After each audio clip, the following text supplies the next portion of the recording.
శ్రీకాకుళం జిల్లా టెక్కలిలో అక్రమ క్వారీల దందా బట్టబయలైంది. ఎటువంటి అనుమతులు లేకుండానే 2 మెటల్ క్వారీలు యథేచ్ఛగా సాగిస్తున్న మైనింగ్ వ్యవహారం ఇప్పుడు జిల్లాలో చర్చనీయాంశంగా మారింది. మైన్స్ అధికారులు, విజిలెన్స్ విభాగం నిమ్మకు నీరెత్తినట్లు వ్యవహరిస్తుండటంతో ప్రభుత్వ ఆదాయానికి భారీగా గండిపడుతోంది. శ్రీకాకుళం జిల్లా టెక్కలి నియోజకవర్గంలో మైనింగ్ మాఫియా రెచ్చిపోతోంది.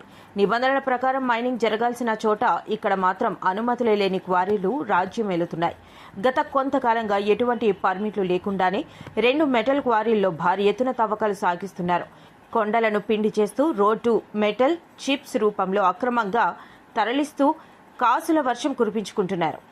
బిల్లులు లేవు, పన్నులు లేవు. అక్రమంగా తవ్వడమే కాకుండా కనీసం ₹1 బిల్లు లేకుండానే ఈ రోడ్డు మెటల్ను వాహనాల ద్వారా వివిధ ప్రాంతాలకు తరలిస్తున్నారు. ఎటువంటి రసీదులు, బిల్లులు లేకుండానే బహిరంగ మార్కెట్లో విక్రయిస్తూ ప్రభుత్వ ఖజానాకు రావాల్సిన లక్షలాది రూపాయలు రాయల్టీని దోచేస్తున్నారు.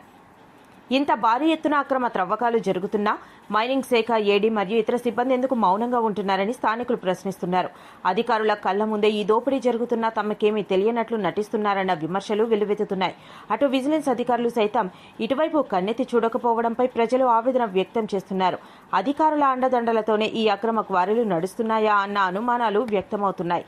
టెక్కలిలో జరుగుతున్న ఈ అక్రమ మైనింగ్ వల్ల పర్యావరణం దెబ్బతినడమే కాకుండా రోడ్లు కూడా ధ్వంసమవుతున్నాయి. ఇప్పటికైనా జిల్లా ఉన్నతాధికారులు స్పందించి అనుమతులు లేకుండా నడుస్తున్న ఈ 2 మెటల్ క్వారీలను తక్షణమే సీజ్ చేయాలని, ఇందుకు బాధ్యులైన మైనింగ్ అధికారులపై విచారణ జరిపించాలని స్థానికులు డిమాండ్ చేస్తున్నారు.